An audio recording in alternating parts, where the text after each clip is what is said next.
walking other ways. Now listen, ain't it crazy? Wish you the best on your journey. Last time I saw you, lady, last time I saw you, we were walking other ways. We were walking other ways. Now listen, ain't it crazy? Ain't it crazy? Wish you the best on your journey. Wish you the best.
Saw you, lady, we were walking other ways.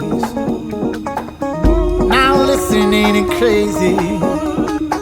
Wish you the best in your journey.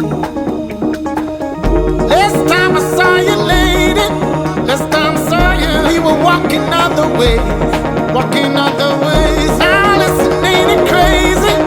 Ain't it crazy? Wish you the best in your journey. Wish you.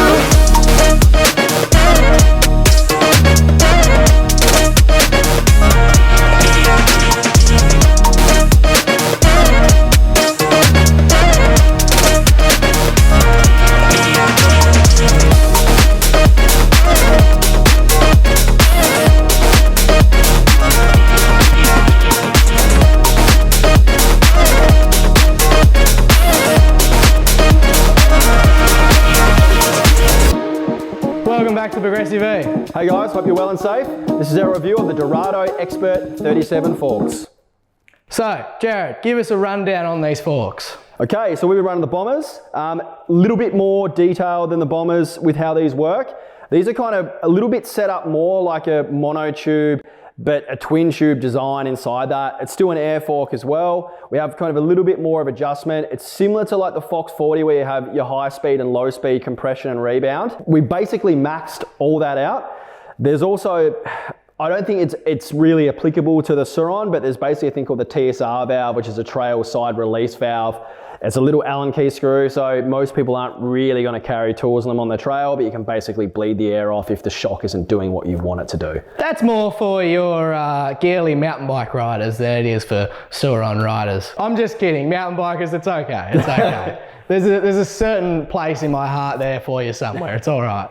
Basically to fit these, the only change we had over the bombers is we had to run a Cane Creek headset just to lower everything down, and we had to basically run the drop crown as well. And the reason for that is basically this wheel is now moving up where the other way around it would bottom out. Basically drop crown, Cane Creek headset or similar, anything that's a zero stack headset will work. It's a 44mm one, just for reference. And those guys that are worried about doing a headset, it's actually quite easy. You would have saw me installing it there at the start of the video. Just, yeah, flat blade and a hammer. And then I actually used the original bearing and a hose fitting to bang the other one in, which worked quite nicely. Not only can you use a hose for a hose, you can use it to put your headset in. Yeah, so no one needs bearing tools or punches, just hose fittings. That'll work. Metal hose fitting and your old bearing. Yep. That's it, done. So first off, Truett, I'll get Truett to run through a bit of this, but what was the initial impressions on this fork compared to the Bomber 58s, which we've previously ran? So looks for me, being a big thing, I was straight away like, yeah, they look more motorbikey, and that's what me and Jared are going for personally. They look, yeah, a lot more motocrossy.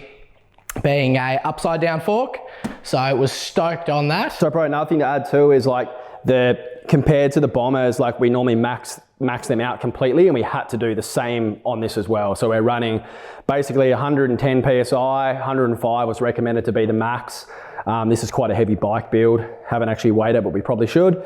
And we've maxed at the compression, the rebound, we're about halfway there.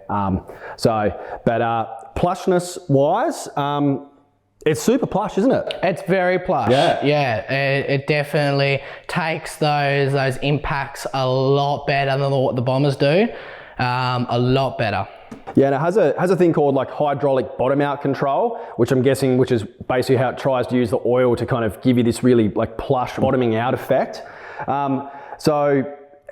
Basically you can feel that, and we were surprised how plush this thing felt, even though it was using its full travel a lot of the time we were using it. So both forks bottom out on really any jump. But on the landing, you could tell that there's just a little bit more soakage on this, but there wasn't heaps, right? So if you want an upgrade for jumps, this isn't it, right? I run my bombers fully maxed out, all the volume spaces, 100 PSI, fully maxed out.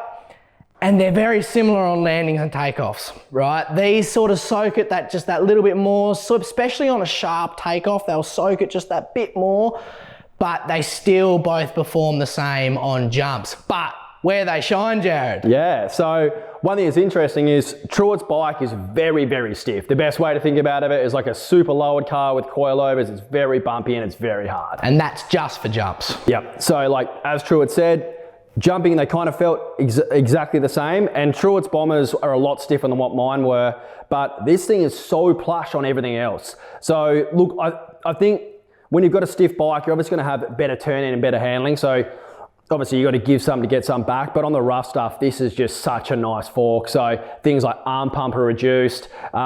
It's just a much, much better fork, I think, than the Bomber 58 all round. If I had my time over, I would definitely buy these, but if you're upgrading from a set of bombers just for jumps, these aren't for you. They don't give you enough, that it isn't what the Suron needs for jumps yet. This isn't that product.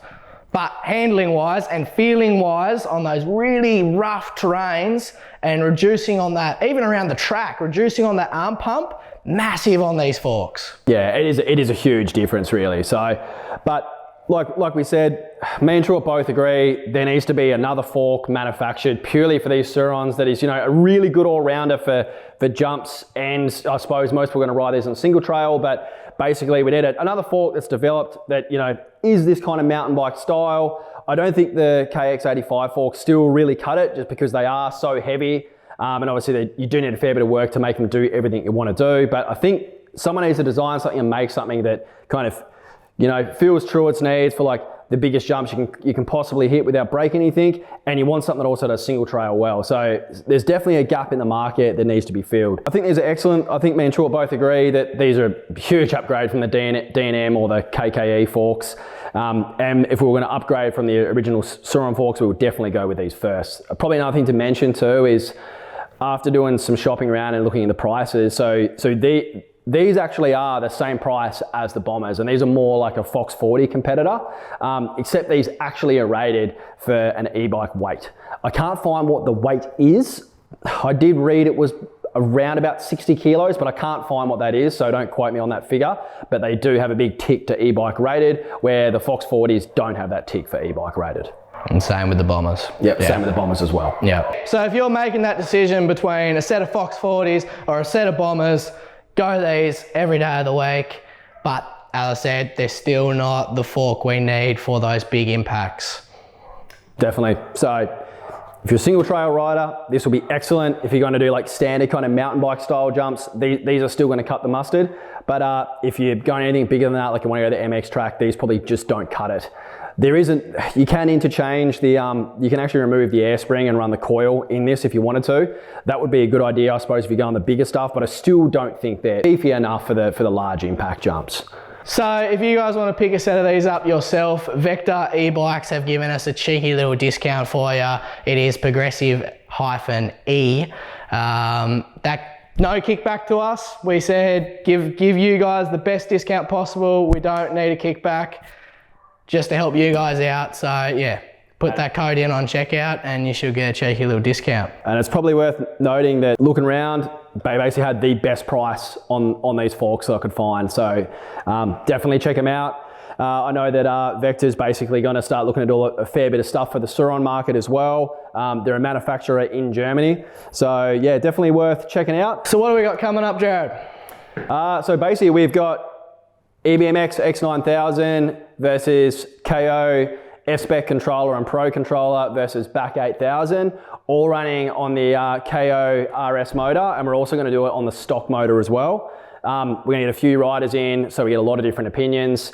We just don't want you guys to take our opinion for granted, so we're lucky enough we have a lot of like pro riders locally that we can basically get a chuck on the bike, get their opinions, and we're just going to film their whole feedback. So it's a pretty long video and a long process that we're going through to do it, but we want to make sure it's right. We want to make sure all the information is super valid. But it is coming for those guys that have been itching for that. So thanks for watching Progressive E. It would be awesome if you liked. It would be even cooler if you subscribed.